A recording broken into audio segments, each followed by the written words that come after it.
Hello, and you are listening to Bill Murphy's Red Zone podcast. I interviewed leaders who inspire me in the areas of exponential technologies, business innovation, entrepreneurship, thought leadership, enterprise IT security, neuroscience, philosophy, personal development, and more. Welcome to the show.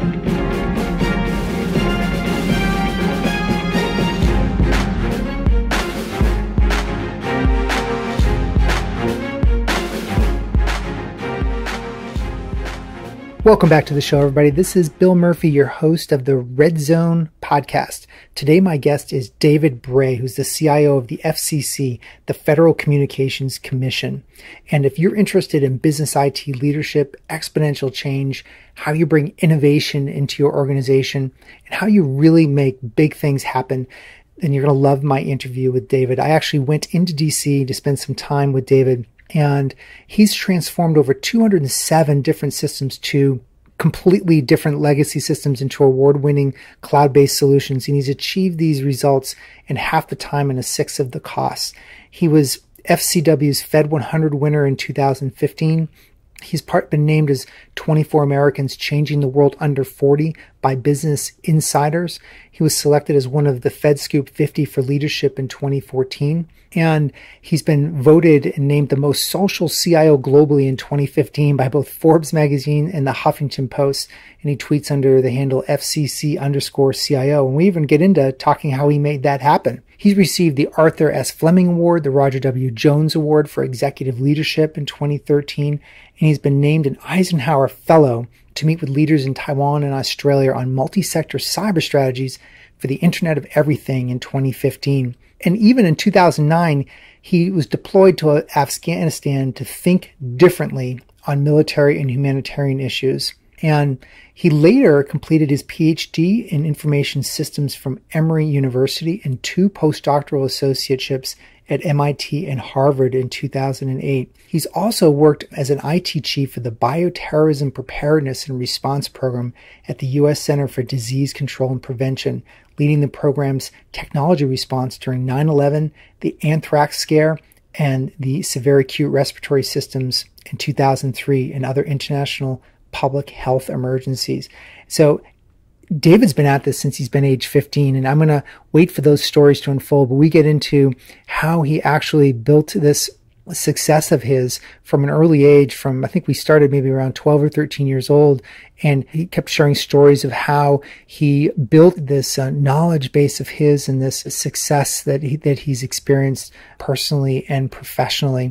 So what you're going to learn from my conversation is his unique perspective on leadership, his approach to experiments and risk-taking, and how he curates ideas in his organization, and really what I call more of the portfolio effect, and how he can test ideas and curation within his organization, and how also he brings outside innovation in. So kind of like a Silicon Valley-esque thinking into his organization, and his unique approach to being looked at himself as a VC of an internal venture capitalist. And we go into his book recommendations and leadership principles, and we have all sorts of fun, and I think you'll enjoy listening to our conversation. This episode is sponsored by Red Zone Technologies, which I founded 16 years ago, a month before 9/11. And Red Zone is essentially a SEAL team unit for enterprise IT security. Typically, we're brought in by the top IT business leaders to assess the current state of the IT security environment. IT security is complex, and we have a unique process and method for unraveling the complexity so that remediation can be taken and we can build up a defensible program to address audit, compliance, or just good old-fashioned appropriate IT security spending just based on risk and exposure to the business. So understanding the gaps that exist and then prioritization of what happens first, second, third is all incorporated. Our plans are laid out on a transparent roadmap of execution with a predetermined budget, so the CIO all the way to the board knows exactly what to expect from staff, partners, vendors, and consultants. So go to redzonetech.net to learn more about how my team can help you. Again, that's redzonetech.net. Now, let's get into my fun and engaging interview with Dr. David Bray. Well, David, I want to welcome you to the show today. Thanks for having me, Bill.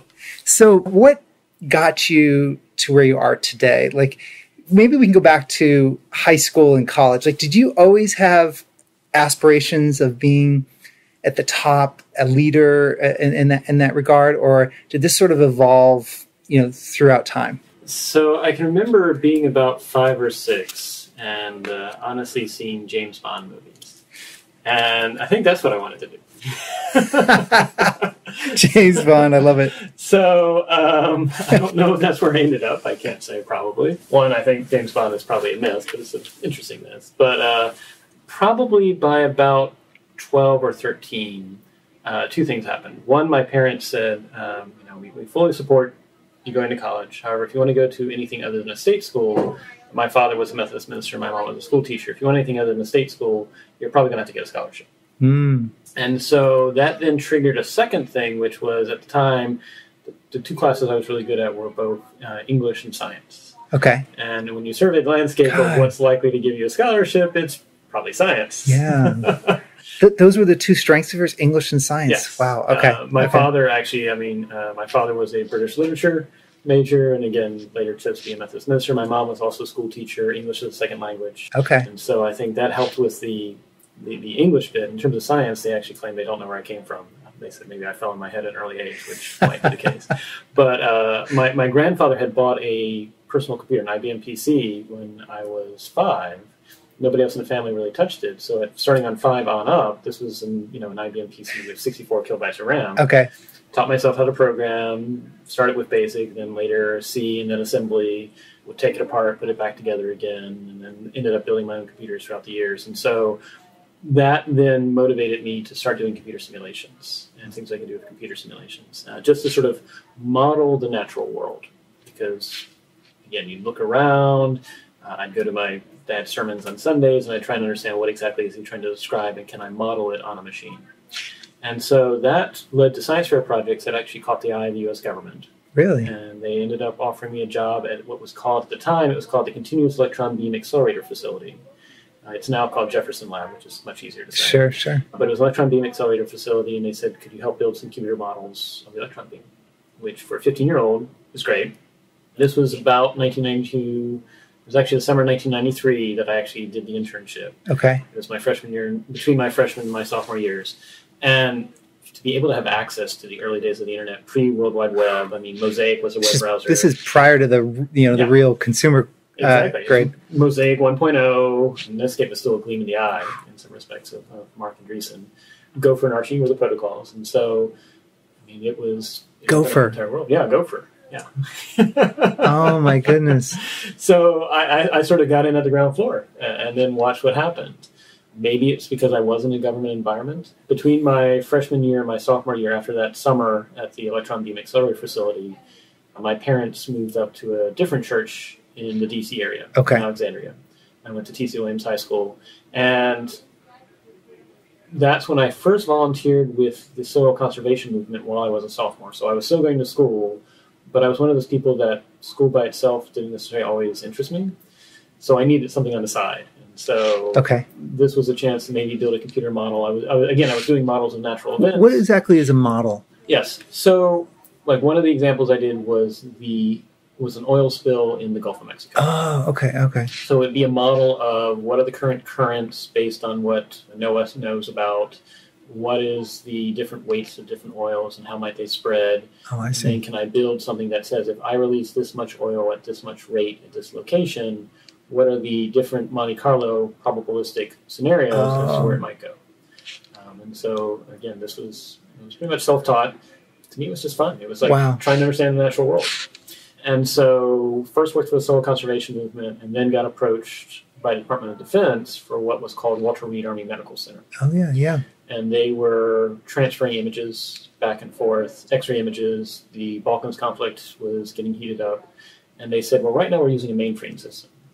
Do you have any recommendations? And I said, well, you could scrap the mainframe system and try and write something by scratch. But that's a lot of work, and it's going to cost a whole lot of money, and not what I recommend. So I actually recommend that they just do a new graphical user interface to the existing mainframe system. Okay. And so as a result, that saved them probably about 1/6, 1/8 the price, and they could still do everything and get it done much faster than trying to commission a whole system from scratch. Also, I helped out with, they were moving from, if you remember, they were moving towards Ethernet. Yes, that's right. Their own proprietary networks that didn't even mesh with the IP networks. And it was interoperable. And so that was a lot of fun.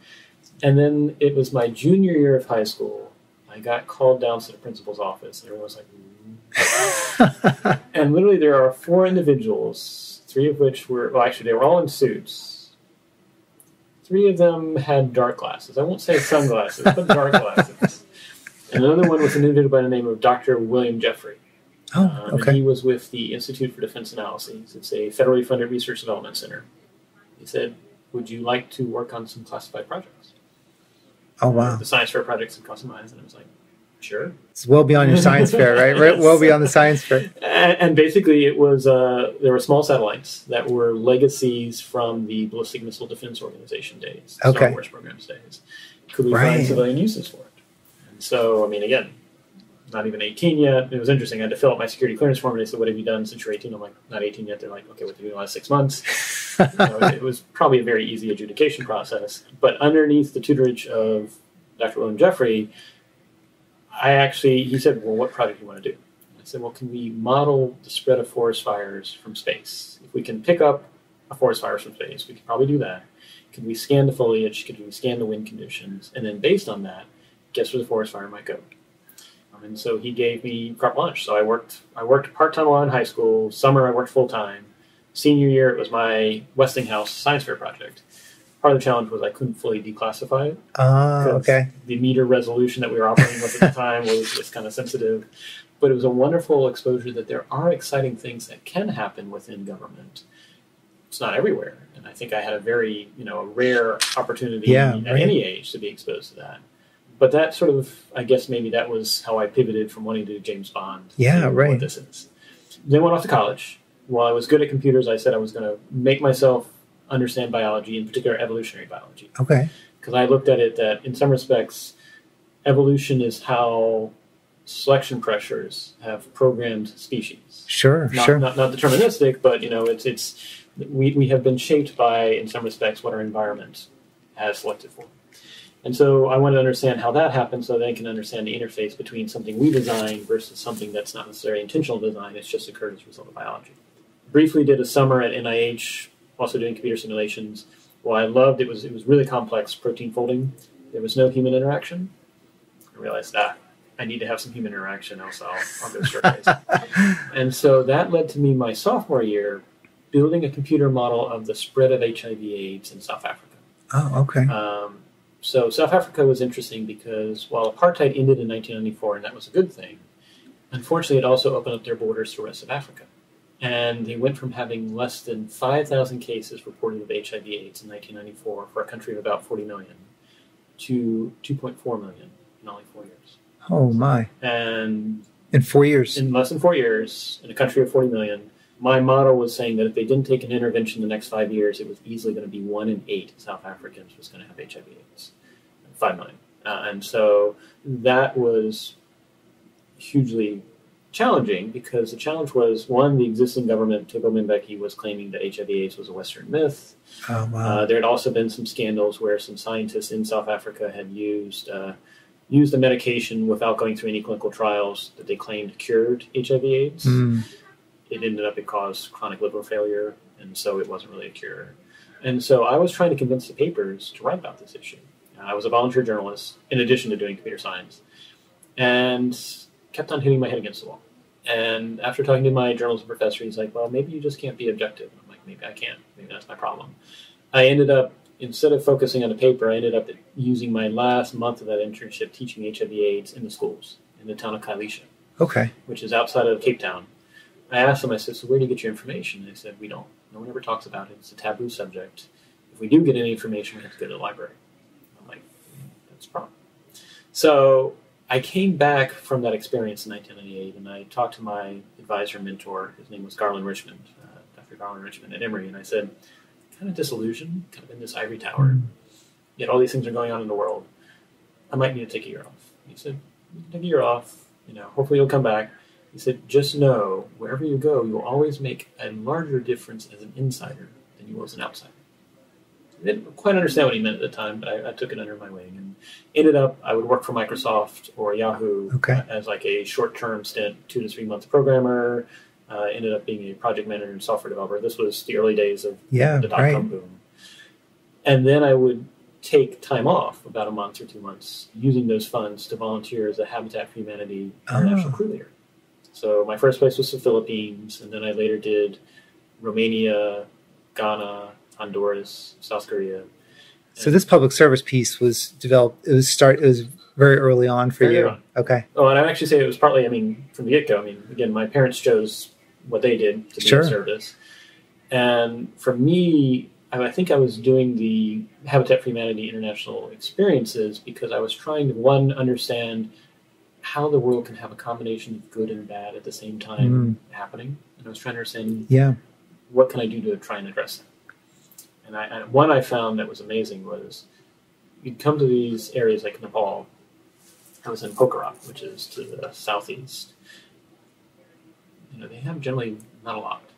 And here you are, and they would invite you as a stranger to their house, and they would offer you crackers and Coke, which is probably 2 to 3 weeks of their salary. Right. You can't say no, because that would be offending. But how many of us would welcome a complete stranger off the street into our house and offer anything near 2 to 3 weeks of our salary? And so I came to a theory that actually the less you have, you're sometimes happier. Absolutely. Yeah. It's an advantage to be able to want what you have. Right. And you just saw, the children could play in the field, and you could do a pickup game with soccer with, and again, you're complete strangers and they would welcome you. And so came back after all that, did finish my degree. And in the process of coming back to finish my degree, I got approached by the Centers for Disease Control, and they said, which was right next to where I was going to school, Emory University, they said, we have this thing called the Bioterrorism Preparedness Response Program. Okay. It was created because the sarin gas attacks that happened in 1990. Right. Also because in the 1970s, the former Russian republics, some of them had stockpiled smallpox. Couldn't find all the vials of smallpox, couldn't find all the scientists. Oh, wow. It was a concern. So they said, well, you have a background in computer science and biology. You also have some clearances. Would you be willing? And I said, sure, I'll do it while I'm still going to college, and maybe a year or two after I graduate. I don't see this as my career, but sure. It's kind of a mood killer at a party when people say, so what do you do? I do bioterrorism preparedness. And it's like, okay, next. It's not the most enthralling subject, but it is maybe getting close to James Bond. Who knows? Right. So I graduated and shifted to full-time status with the program, and literally was supposed to brief the CIA and the FBI on September 11th, 2001 at 9 o'clock in the morning as to what we would do technology-wise if a biological event happened. Sure. Of course, 8:34, the world changed. We literally piled computers in the cars, set up an underground bunker, and then flew people to both D.C. and New York to do the response. Okay. Did not sleep. If we slept, it was on the floor, and then we got back up, but we didn't sleep for about 3 weeks. October 1st, we stood down.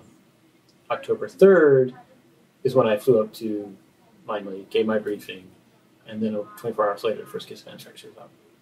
And initially, when I got back, and they told me, I was like, "You've got to be killing me." I just gave a briefing. 24 hours later? It was the first case was in Florida. Now, there was one case at the time. The Postal Service around that time, right? So far, it had not shown up in the Postal Service yet. Okay. It was just one case of an individual presenting anthrax in Florida. Okay. Now, he worked at a publication, but we couldn't find any threat letters at the time. And so part of how medicine works is Occam's razor, which is what's the most likely. And so at the time, they thought, well, maybe he'd been exposed to anthrax through a sheep or sheep wool or something like that. But we did say in the program, we said, if you find out that there are threat letters or there's something to the postal system, you're going to need to start doing prophylaxis at speed. So a little bit of things also saying background with that whole experience. Prior to all of this, so the Agile Manifesto came out in March of 2001. I had been an early proponent of doing agile development. Partly from my days at Microsoft and Yahoo, I was like, you don't want to do waterfall, it's death. Right, okay. And so, of course, you want to do sprints. And what was interesting was the existing regime said, well, no, you got to buy into the 5-year plan, the 5-year enterprise architecture. You don't get your budget for another 3 years because it takes 3 years to go through Congress. And I was like, we don't have a deal with the terrorists not to strike until we've got something ready. We got to move fast We got to here. move fast. And so I was a bit of a heretic. In fact, I think I irked some of the IT leadership at CDC Okay. because I was not buying into their enterprise architecture. Like, he doesn't understand. He's new. He'll get the understanding. He's not understanding waterfall. We've got this all planned out. And it's like, I've just got to get the program stuff done. So that happened. And then the other thing that happened when the anthrax event started to unfold, what I witnessed was a lot of good people, but not working together well. Okay. In the sense that Kind of working as independently, but not as collaboratively. they each had their own different hierarchies. I mean, CDC obviously was dealing with it as a public health event, Yeah. but the anthrax events were also a crime scene. And so FBI also needed to be involved. Okay. I mean, I think the statistics are at the time, and this was 2001, so it may have changed, for any bioterrorism or chemical terrorism event, there would be at least 50 different agencies at the state, local, and federal level involved, depending on whether it was on the road or if it was 50. in a park, just because it's all these different jurisdictions. I mean, clearly when the Constitution was written, the founders were not thinking about who gets oversight for a terrorism event. Right, That's right. not. And so what I think we're dealing with is there are new emergent threats as a result of technology that was never conceived of before and that our existing organizational structures can't respond to well. And so it's not that these people don't mean well. In fact, they're extremely smart. It's just their reporting systems, their hierarchies, their incentives are all in verticals when in fact we need to be horizontal. So I saw that. Then we dealt with the response to West Nile. Then we dealt with, I was literally going to go home at about 6 o'clock at night when I got a call about this thing called atypical febrile illness in 2003. Okay. That was later turned out to be SARS. So we dealt with responses to severe okay. respiratory syndrome. Monkeypox happened. There were some other things like ricin. Kind of eventful. And so at the time, my boss, which was with the U.S. Public Health Corps, he was a captain, later became an admiral, he said, you really want to make a difference. You can either get a rank of admiral, general, MD, or PhD. I was like, or wait 20 years. Okay. And So to be heard, you had to sort of be at a certain at the right place. And so I said, seems like a PhD is the easiest one, I think. MD, I'd probably get, I after about 2 or 3 years, I'd want to go study something else. And they're like, well, no, you have to focus and you have to get through this. And so PhD seemed like that was the easiest. And so applied to 15 different places and ended up back at Emory. They just made the best offer. And I actually could use the data I had done at the CDC Oh, to nice. get a PhD. But it was in the business school, which was kind of interesting because fortunately, my dissertation chair, Dr. Ben Kaczynski, he knew that I wanted to actually look at how to improve organizational response to disruptive events with the idea of applying it to public service. Interesting. The premise being that there's going to be more and more disruptive events, partly because of exponential change, but also just because globalization, our world is now increasingly connected. We should not be surprised that there's both disruption in a negative sense, but also disruption in a positive sense. Sure. That there are going to be these opportunities. That Our models are going to be turning upside down. Right. And that it worked well in the 1770s when packet latency between New York and DC was 3 days, and that was one way on horseback. But we've now got milliseconds that are connecting us. And so to me, that was a fascinating question. It was interesting because I applied to schools of public policy, and they're like, "We don't get what you're saying. How does technology impact with public policy?" And I was like, You actually, when you were applying for those schools, what year was it? "This is 2005." Yeah, because this is actually ahead of. I could see there are probably more schools that understand it today. They do now, now, but not then. No, literally. I mean, 2005. 9 years people ago. said, "What does technology have to do with public policy?" And I was like, "A lot." There's also some cases where, once I got accepted in a program, I would write articles on organizational science and how to improve responsiveness to disruptive events. And I'd submit them to schools, to journals that did public policy or political science. And they said, what does business and organizational science have to teach us about doing political science and public policy? It's like, Well, it's interesting, the evolutionary biology interest and health interest in this response, because it seems to me that a lot of the models of how we respond to digitally to threats, if we follow a biological model, because if we deploy, the body deploys automatically to deal with, and it's very efficient. I mean, it's not always succeeding in winning in battles, but it deploys quickly. White blood cells go where they need to go. It's deployed without shutting down other systems. If you need to go to work, sometimes, as long as you're, I mean, it's constantly. And so it's interesting how this intersection for you follow this evolutionary biology interest, doing modeling. And so what are your thoughts about that? So I think we have to, exactly what you said, we have to emulate ecosystems, we have to emulate networks if we're going to be resilient and responsive and move with speed for the exponential era ahead. And so for public service, that's why I use the word public service. If I want to be deliberately provocative, I'll say federal government is a 20th century word that's increasingly out of date. Because if you think about it, I mean, most of us have either a regular phone or a smartphone. Smartphones nowadays have more computing power than what President Reagan apparently had in the early 1981 period. I can even see it, yeah. And so you have a supercomputer in your pocket per 1980s standards. How many of us would be willing to volunteer if we knew it was going to be treated anonymously and with our privacy intact? Air quality information, water quality information, transportation quality information, that if we volunteered that information would make our local communities healthier or even safer. I mean, you look at what happened about 3 weeks ago in New York, there was the incident where they were trying to find someone who was a suspect. And by involving the community, they were able to quickly identify and actually deal with it. And so what I would submit is that prior to the era of internet connectivity and essentially people getting the equivalent of supercomputers in their pockets, the work of what was called government had to be done by government professionals because you just didn't have the connectivity. Sure. I think that's increasingly outdated. And that's why I use the word public service, because now if the public wants, they can volunteer information. They can even volunteer to actually remix the data in interesting ways if they want. They don't have to, in ways that would actually inform. So I think I listened to a video of yours where you talked about that, a real practical example of how kind of scaling to the public sort of breaks the model where we got to go to get the permission from, if we're not getting permission from government, and if we can go to the right to the public. But I think it was on broadband, was it? Right. I'll give you two examples. One is one we did here at the FCC, and the other one's outside. So at the Federal Communications Commission, I arrived in late 2013, and they had been spending about $4 or $5 million a year to monitor whether or not the broadband connection that you were getting from an ISP was actually the speed that they had promised you. This was with volunteers. It's kind of like Nielsen ratings. And so we wanted to crowdsource it and see if people would be willing to actually share their mobile broadband connection that you're really getting it. However, you can imagine in late 2013 saying, "Hi, I'm with the U.S. government. Would you like to download an app that will monitor your broadband connection?" Oh my gosh. Not going to succeed.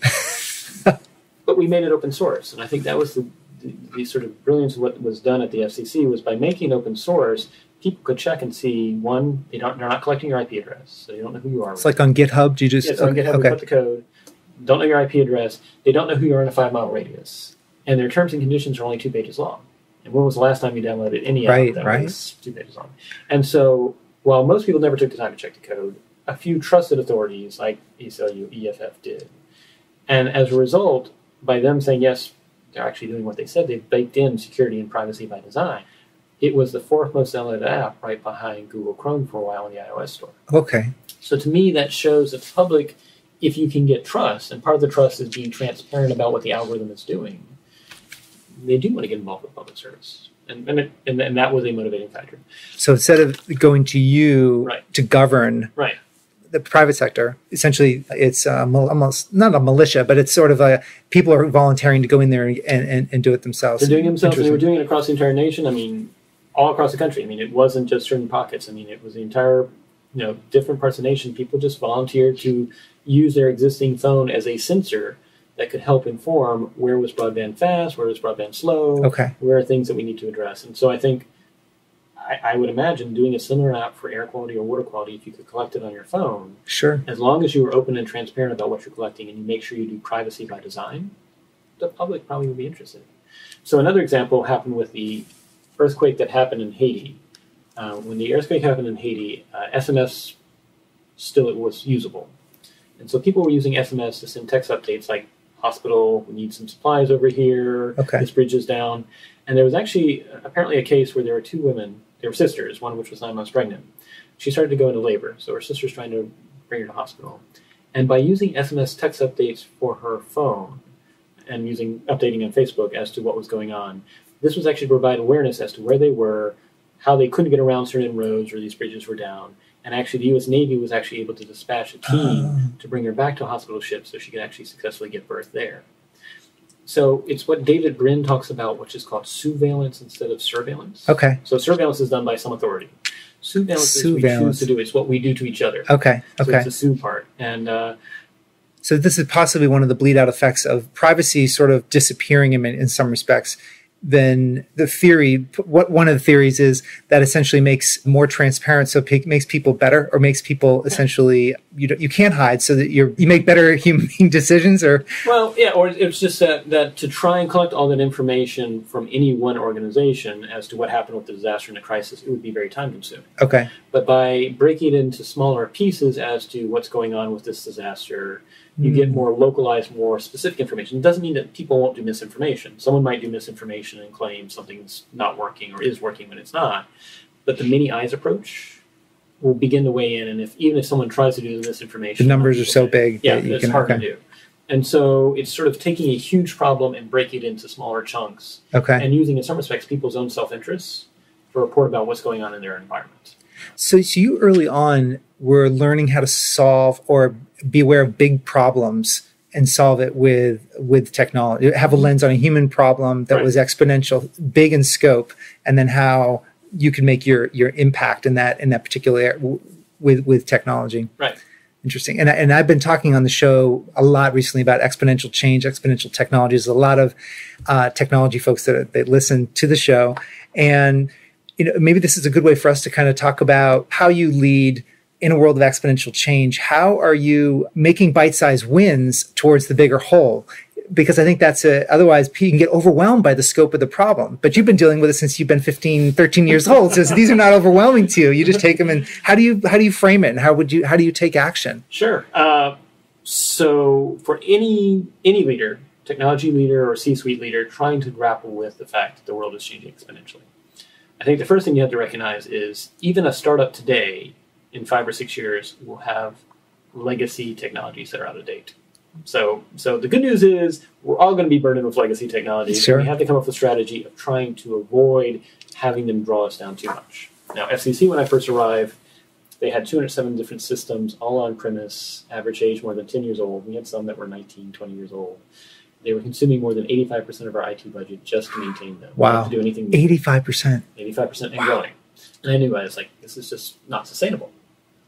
Plus, there had been 9 CIOs in 8 years, and so I'm number 10, and I'm sure everyone's looking at their watch saying, how long is this guy going to last? So I put forward 3 things, which is, 1, we have to get out of the business of trying to maintain systems ourselves. We have to get out of the business of maintaining code ourselves, because that's not our forte. Our forte is trying to meet the mission with the public, with our different stakeholders in industry, to essentially be that trusted broker on issues involving communication.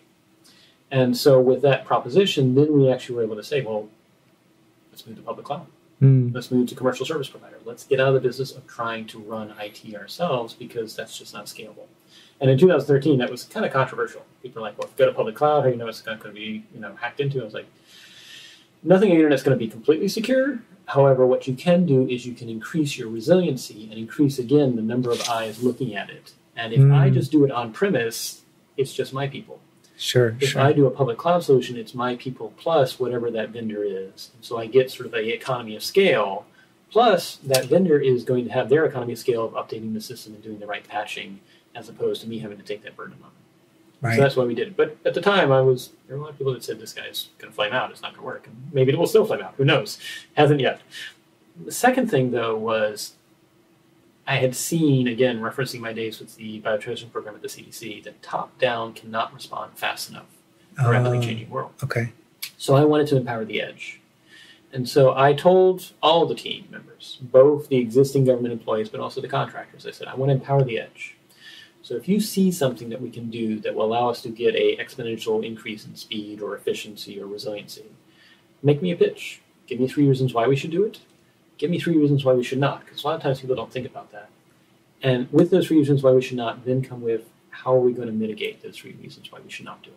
Maybe it's that this is going to create some distress because people are used to having their data on premise. So show me why it won't work. Right. Come up with your great ideas. Show me why it won't work. Give me 3 ideas, and then how it's going to work. Yes. Okay. And how you're going to actually get around the challenges of it not working. But that's a concept that I think a lot of enterprise CIOs struggle with. But that's exactly so you're pulling the ideas from the edge, which is essentially, be too esoteric, but the reality is it's a biological response. You're getting data right from the edge of the ecosystem. ecosystem, right, and to make decisions. I mean, it's rare that you ever get a chance to write a PhD that you then get to put in practice, but that's exactly what my PhD was Really on. Interesting. I Okay. call it ecosystem approaches. And basically, with an ecosystem, if you shape the incentives, if you shape the normative values, and you shape the trust of the environment, that'll make people more willing to be free agents and identify on the edge what's going on, and you'll get better organizational responses and output.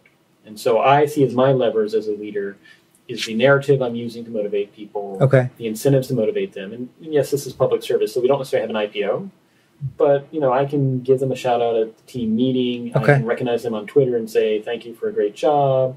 They can have a meeting with the chairman. The chairman can give them the kudos. And in a lot of respects, what science and psychology has shown is if you give people autonomy and measurable progress and a meaningful mission, in some respects, that's in a lot of ways worth it more to people than salary.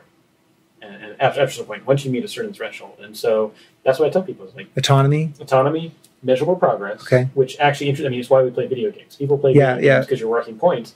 It actually helps me to have measurable progress too, because I want to know how they're doing as to do I need to help them pivot or not. And then meaningful purpose, we've got plenty of needs here in public service that are really impactful for the nation. And so I have found that, and we actually had cases where there was one individual, Dusty Lown, change agent 001, I call him. But look, you're using that 00 theme here, right? They all have licenses to change. Maybe not to kill, but licenses to change. Maybe kill old systems to build it. So he was one of our first change agents that parachuted in. He had been working on the West Coast. He had his own company, startup. And initially we intrigued him, and he met, and he said, well, maybe I'll do 1 day a week. And so he did it 1 day a week. He would telework. He's like, well, maybe I'll do 3 days a week. And then he started flying here. And he actually started liking the vibe. And people, to his credit, he brought his West Coast vibe. However, what he also did, which I think is really crucial to his success, is he took the time to also understand the existing narratives, the existing system that he sought to disrupt. So it wasn't that he just parachuted in and said, well, everyone follow me. It was, how's the different relationships here? And then how am I going to intentionally disrupt that? And he was very successful. He earned trust. He brought them along.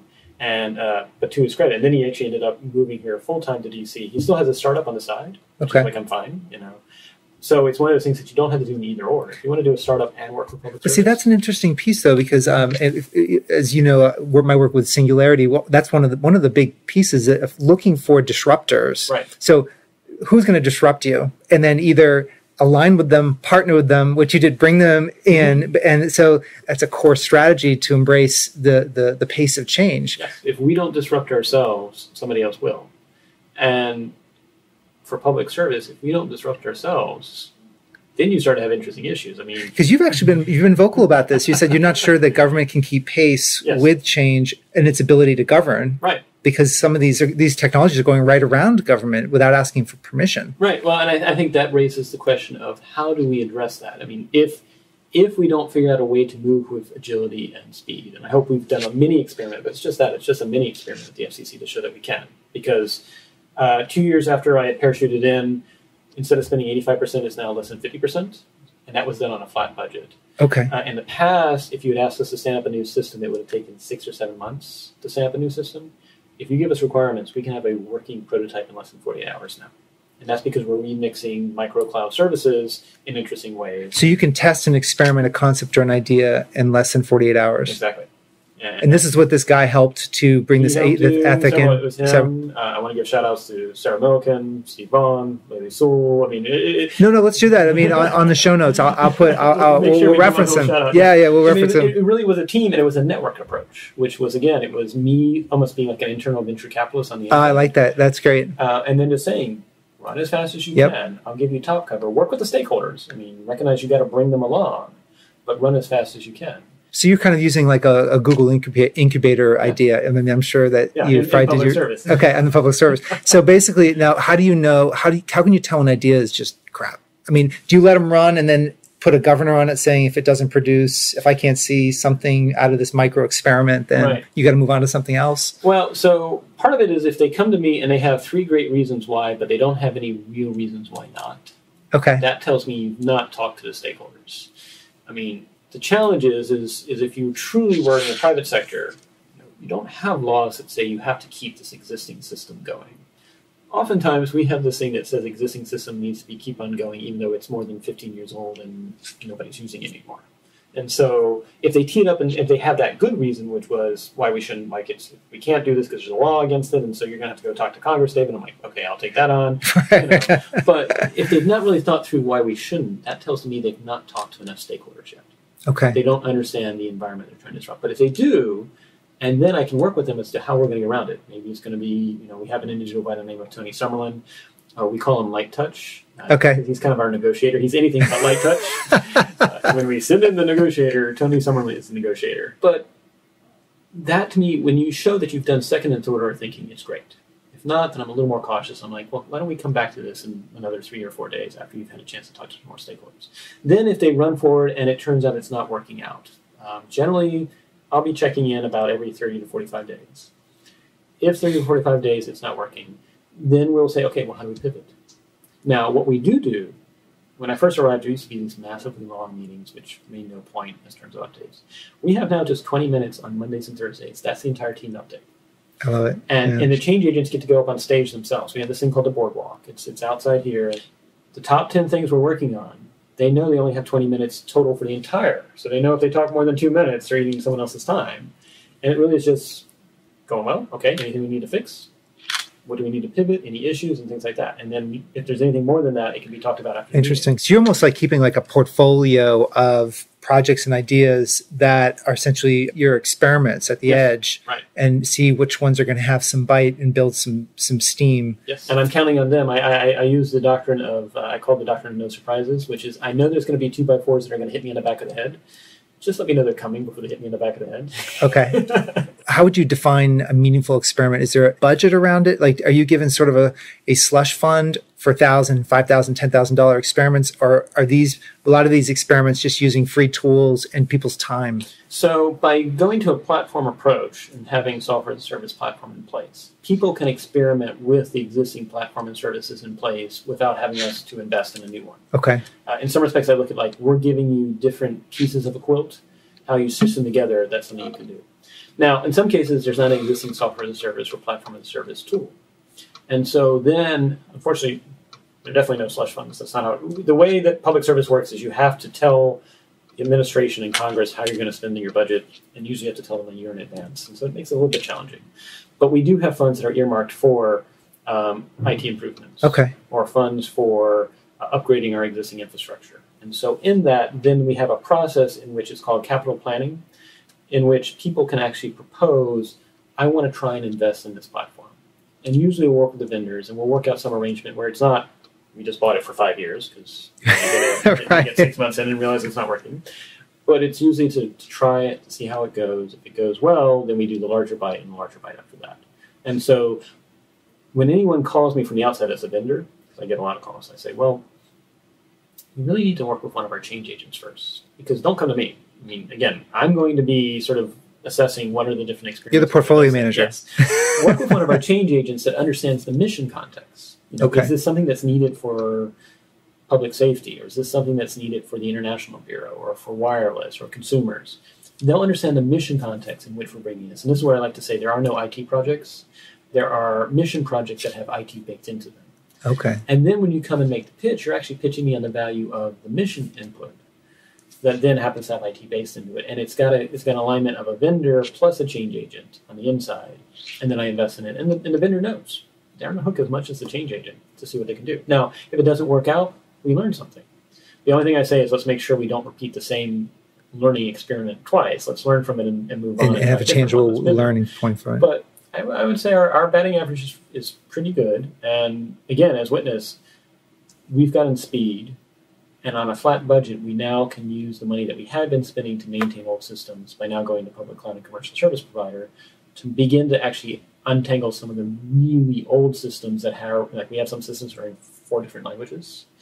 They have a data model that has been revised at least 5 or 6 different times. And so you have to, and so obviously if you tried to bite that all at once, you wouldn't be able to swallow it. So what they're doing now is running some things with the commercial service provider that are the old things, and in the public cloud, using an existing platform with minimal changes to it, minimal customization, move modules over time. And so you can show that you can, basically it's like retrofitting a old MD-80 Yeah. to a Boeing 777 in mid-flight. Yeah, but a huge impact in 3 years, reduced by 35%. Yes. Now, what I want to talk about next is your concept of some of the leadership principles. So you made a difference between a leader. I think a lot of people could benefit from this. Sure. Is your concept of leading versus managing, and maybe in the context of exponential change. I'll let you give it some thunder, because I think I know where you're going to go, but I'd love to hear your response to that. Sure. I mean, one of the first things I share whenever I parachute in an organization is there is a difference between management and leadership. Management is when we do what's expected of us. And to some degree, we have to do that. If we don't meet the expectations of our boss to a degree, or our peers or our reports, we're quickly out of a job. And in public service, we actually have expectations from the U.S. public, from the Congress and administration as well. So there's some added pressures. Leadership, however, is when we step outside of expectations. And it actually comes from the Greek word lead, which means to send unto death. Okay. And that's because back in ancient Greece, the leads were the ones that carried the flag in front of the melee army. Mm. And that's all well and good until one melee army meets another melee army, and the first to die, of course, are the leads because they're carrying the flag. And the reason why this is so crucial for exponential times is if all we do is meet expectations, we will continue to fall behind. And not just fall behind incrementally, we'll fall behind exponentially because we'll be proceeding on. And so we have to step outside of expectations. However, I can tell you tons of stories throughout my career. I mean, I already gave you one at the CDC where people were like buying into the 5-year plan, follow waterfall when I was doing Agile. But there are other times too. I mean, there's been times, Department of Defense, intelligence community, FCC even, where people say, get back in your box. And we're like, but I enjoy being outside of my box. And so any effective leader needs to recognize that when you step outside of expectations, you're going to incur friction. Mm. Someone's not going to be happy. It's not comfortable. Yeah, they're going to say, you're not doing what I expected of you, get back in. And they're going to try and pressure you back in. And interestingly enough, oftentimes the people that pressure you back in, well, it may come from your boss. Oftentimes it comes from your support base. Mm. Nelson Mandela said his most trying moment as a leader was when he had to turn to his own party, the African National Congress, and said, we're going to make peace with the white minority as opposed to having a violent revolution. He almost had a coup from his own support base. Isaac Rabin, an Israeli, when he actually turned to his own Israeli people and said, we're going to make peace with the Palestinians, he was actually assassinated by an Israeli. Mm. And so a good leader needs to recognize that your own support base may say, yeah, go further on the ice, go further on the ice. And before you know it, you're so far on the ice that you fall through and you're like, where'd you go? I don't know. And nobody's going to help you. And so when you incur friction, have a strategy for how you're going to sort of control it at just the right level where it's enough to begin to melt through the jello. Okay. And move the car forward. In some respects, I often say that you need friction to move the car forward. But if all you're doing is spinning your wheels and just creating heat and light, that's not going to help anybody. And so make sure you're moving forward and bringing people along. It doesn't mean you have to bring along everybody. Some people may not end up on the journey. But make sure you're managing the friction, and that in the end you have a strategy that, maybe in the end you do have to get killed for the, in some respects there's examples of leaders that metaphorically had to be killed or physically had to be killed to help their people get to a better place. But whatever it is, be aware of that. And also recognize that, quite frankly, when you're initially being a leader, people may not like you initially. You also talked about risk and transparency now too as a leader, that I think you had maybe you could share that story too. Sure. About in a very transparent world, how do you hide your mistakes? Well, I don't think you can hide your mistakes, let's be honest. And so on that, so when I arrived at the FCC, I wanted to create a FCC_CIO Twitter account. And they said, well, why? And I said, well, our middle name is communications. And they said, well, you can do a personal account. And I was like, I don't think people care about me personally. I don't think I'm that interesting personally, but I do think the FCC CIO would be useful. And so I ended up creating an account in November of 2013. And the goal was to have conversations about the challenges we were facing, just because I knew it was going to be hard. And actually, the first week that I created the account, I was going through some old file folders and everything that had been left by my predecessors, and I found a still unopened, shrink-wrapped 56K modem. Really? Did you take a picture of it? I did, and I posted it on Twitter. Oh, no way. Because I was like, I gotta have a sense of humor about this, which is hopefully our upgrades will be better than this. It's like, because what are you gonna do? Either laugh or cry? I'll choose to laugh. I mean, what have I gotten myself into? But that allowed me to begin to have conversations that said, look, yes, we know our systems are old. Yes, we know they need to be updated. Some of them look like they were developed in 1999. In fact, they may have very well been developed in 1999. So we recognize that. We also have flat budget.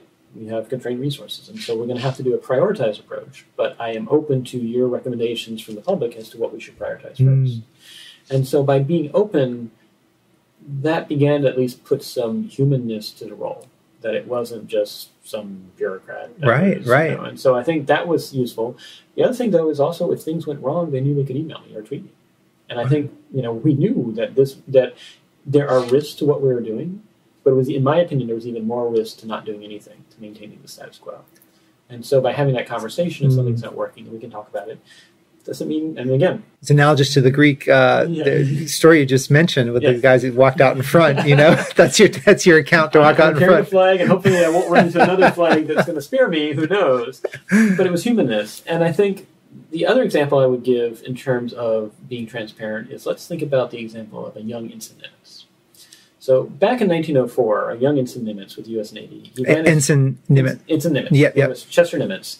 He ran his boat aground in 1904 in USS Decatur in the Philippines. He was court-martialed, assigned to submarines, which at the time was not a glorious assignment, but 35 years later became one of only 2 5-star admirals we ever had.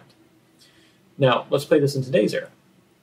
An ensign, lieutenant commander runs his boat aground in the Philippines. One, how long on Twitter and Facebook would have been Fire Nimitz? How many news pundits and comedians would have been, what was he thinking? You could see it lampooned. Incompetent, all this. Right. And his boss's boss would have probably been called before Congress, and we would have probably been out of future 5-star admiral. And actually, the thing that I found out even more recently is apparently there's actually now against U.S. Navy code. If you run your boat aground even once, you're automatically out. No exceptions. So I asked the question, which is why I celebrate that the internet has made us more transparent. Does it make us less tolerant of individuals that take risk, learn from their mistakes, and as a result, are we selecting for public leaders that are risk averse? And so, again, I mean, I'm doing this interview with you right now. Who knows? Maybe tomorrow I might have something that has me flipped out. But it comes to your philosophy of of taking innovation at the edge and being more agile, whether we're in government or private sector. I mean, this is a strategy, but also we have to weave in empathy and mistakes and accountability, and can we brush things under the rug? We this is just a mistake. We're just going to keep moving along with this person. Right. And when the public can run in and have its say on that, it's very interesting. Yeah, I think it's like tolerance. It's very much a tolerance. Tolerance, I think, is definitely needed. And I think that maybe the challenge is, does the internet make it easier to be tolerant, or does the internet make it easier to be intolerant? Is unclear. I have seen interesting things so one statistic that's worth noting, of the countries involved with the Arab awakening, this is according to World Bank, every country except for Tunisia is now worse off as a result of the Arab awakening in terms of their economy or in terms of their social and economic structure than they were before it. And so the question is why? And there may be many different factors. I do wonder if the internet makes it easier for intolerance to be spread versus tolerance. It's harder for people when you're in an anonymized context to identify that really we're all human. Like when we're talking to each other right now, we see each other as human, we have eye contact. Yeah. We lose that some on the internet. And so I think that's an interesting question that's worth asking. The other question that's worth asking is, had the Berlin Wall fallen not in 1989, but fallen in 2009, would it have been easier for detractors to spread misinformation and make it less of a peaceful transition as it was as a result? So this is where I think we really need to have conversations about what is the future of any type of representative democracy, any type of republic. I do think the future is going to be thinking about as public service and being networked, involving the public in doing things if they want, that in the past had to be done by government professionals. I also think it's involving more public-private partnerships that don't have to necessarily have things always done by government. But if there is a role for what the future of public service is, we do need to have a place where you can establish trust. And it's not just by government professionals. I mean, again, by having that conversation on social media, we do make a lot of our data open source, and I'm increasingly trying to liberate data from some of our old legacy systems. That allows the public to weigh in and to see why certain decisions are being made, or actually be able to analyze the data themselves. Again, we're doing it on a flat budget, but we're doing it as fast as we can. Well, David, one of the things I'm curious about is artificial intelligence, and this is sort of an interesting, people have in two different camps about this as we move forward. Can you talk to how you think artificial intelligence type technologies will essentially could assist and help amplify and do good Sure. with our existing workers, both in public and private sector. I think it's important to hear your perspective on it, because I think we're hearing a lot of the downside piece, which is easy to find, but I'd love to hear your thoughts on possibly the upside. Sure. And I think it's worth saying, it's interesting to talk about the downside versus upside. I mean, in my view, technology is amoral. It's how we humans choose how to use technology that determines whether it's good or bad. For example, a fire, you can cook your food, keep your family warm, that's great. The fire can also burn and unfortunately kill. And so it's how you use the tool that decides whether it's good or bad. And so that's the choices we need to think about. So in terms of AI, in 2013, there was a competition to see if anyone could write a algorithm that would grade papers as good as a third grade teacher, find the same sentence mistakes and things like that. And sure enough, someone could. It was on Craigle, and it was a hedge fund trader that had some free time. 2014, there was a competition. Xerox came out with a copier that will take a handwritten test, handwritten answer, and again, at the third grade level, grade it for the teacher. Now, it's more expensive than teachers right now, so teachers aren't a job yet, but who knows. 2015, some of the AIs that are prominent out there by different vendors are actually being tested in Fortune 500 companies to see which meetings you should go to, which meetings you should not go to, and if you do go to those meetings, who you should take with you. There was actually also a case where a company elected to its board of directors an algorithm and gave it voting rights. And then this year, 2016, there are efforts afoot to see if they can actually do an AI that will be able to answer real estate law as good as, and real estate law is very rule-based, so it's a little bit easier. There's other parts of law that's not as rule-based, to see if you can do it as good as a real estate lawyer. And early signs are it can be about 80% accurate right now. Wow. And so I think about a lot of what's done, particularly in public service, is rote and repetitive and involves many different people because you want to remove as much bias as possible. And by having many different people involved, it's hard for any one person to be, again, the founders did not want a king-like individual. Right. But on things like procurement or hiring decisions, if instead of having many different people involved in a very prolonged, protracted process, if you made the algorithm open source, it would be interesting to see, maybe it's not initially the hiring decision, but maybe it's just the job classification, so what type of job this is, or maybe in the procurement, it's like, is this... The RFP process. Yes, is this a compliant RFP? Is it FAR compliant? And you still have humans in the loop. I don't think it replaces. Sure. But it's trying to shorten the time needed to do something and then involve the human in the creative part or the key decision-making part.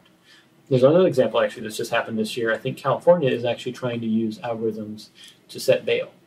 Okay. And the idea that, again, it's just going to look at the facts of the case. It's not going to be biased as to whether you're tall or not tall or if you're a certain gender or things like that.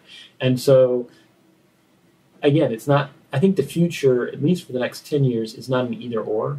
It's about how do you pair artificial intelligence with humans to make better outcomes. It's interesting. I spoke at the Construction Industry Association meeting last week, and I said, 50, 60 years ago when we invented the steam shovel and the bulldozer and all these, people were upset because the manual labor was being replaced. And the guy who had the 100 horses at the time the car was invented is really upset. However, when we looking at history, looking at years later, these efficiency gains on doing some of the more rote and manual mental task frees us up to potentially do more higher order thinking, pushes us in a different path. It's just we can't see it. It's an algorithm versus a tractor or a truck or something like of that nature. Interesting. I would love to have an AI help answer emails for me.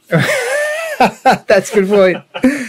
Well, as we wrap up, one of the things that I think would really help is what you've mentioned, a couple mentors and a couple people that I'd love to give people resources they can go to kind of learn about some of your mentors that they may think, that and you do some further learning and possibly books and things that you found were really good from a leadership or a technology perspective. But maybe we'll start with your mentors first. Who do you think would be good for people to go read about? Yeah. Right. Well, so probably most of them are behind the scenes, part of the nature of public service. But I would say they range from, as I mentioned already, there was the Dr. William Jeffrey. I believe last I heard from him, he's the president of SRI. He would be one. Another one, Dr. Tracy Tridwell. Okay. She was with the bioterrorism program with me, trained as both an epidemiologist and a veterinarian, and was very key with me with the bioterrorism program. And then at Emory University, was at a business school, Dr. Ben Kaczynski. Dr. Ben Kaczynski, okay. And that's Ben with two N's. Okay. In fact, he likes to call his graduates, he likes to call them SOBs or students of Ben. So I am a proud SOB. So. That's great. What about books? Any books that you could recommend? Highly recommend. So actually, I probably will actually recommend some short articles. Okay. One is there's a wonderful article that's called "In Praise of the Incomplete Leader." Oh, I've heard you mention that. It's Yeah. Harvard Business Review. It's about the myth that, again, that the leader has to know everything. When in fact, the reality is that they open themselves up to having people point out their blind spots. I think they're better leaders as a result. And so that's what I try to embody with my team is, I know I'm going to have blind spots. The world's changing so fast, but we can share amongst ourselves and point out these different blind spots and be better as a result. So that would be a key one.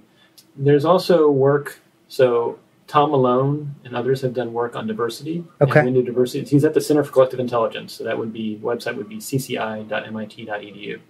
And did my postdoc with him. And he's done research as to when do different groups of people make better decisions versus similar groups of people. And he finds out there's some interesting findings. One is if there's equal turn-taking in the conversations, if there's active listening. And then probably the most interesting provocative finding that he and other, Anita Woolsey also has also helped with, when there's a higher ratio of women to men. Which might be because maybe there's two other things in terms of equal turn-taking, conversation, and active listening. But it's worth reading because it's empirical data. Interesting. And I think the bigger takeaway is at the C-suite level for any organization, and particularly true for public service, we need to make sure we have a diversity of cognitive thought because you'll have better outcomes. Actually, I've actually heard that. I'm at an entrepreneurship leadership group that meets in Philly every quarter, and the woman who runs it. She said, and the first one, she goes, "We're just at the cusp of having too few women," and they actually know they can tell. She goes, "I can tell by the energy and the vibe and the ideas and the thought. It's just there's a more holistic perspective when you have that. So that's really interesting." Yeah, and in fact, if I could do one final sort of plug, is there's a thing called the Executive Leadership Conference. It happens every year, and I actually am going to be chairing it this year in late October. However, when they asked me way back in January this year to help chair, I said I would on only three conditions, which is one, 50% or more of the speakers we invite are women, 25% or more are Gen X, Gen Y, and 25% or more are outside of the DC area. Unfortunately, they said yes. So. Oh wow, we'll put show notes to that as well. Sure. Thank you. Yeah, absolutely. Is there any final comments or anything that you're like itching to say that you wanted to? Or well, the one thing I would recommend, because you talked about empathy, and I think that's so key. Organizational empathy is something that you can have the best intended, whether it's computer scientists, biologists, public policy maker. If you don't have organizational empathy, that's a huge missing talent that often is not brought to bear. And so the one thing I would recommend to any leader in any circumstance, when you're getting to know your other team members, ask them what brings them joy, which I know is kind of odd because initially they're going to be like, well, why are you asking this? But the reality is, at the end of the day, life's too short to not be doing something that at least brings us some intrinsic happiness or intrinsic innovation. And by asking what brings us joy, that helps you. One, you're actually listening to them and you're watching their facial expressions and you see what gets them excited.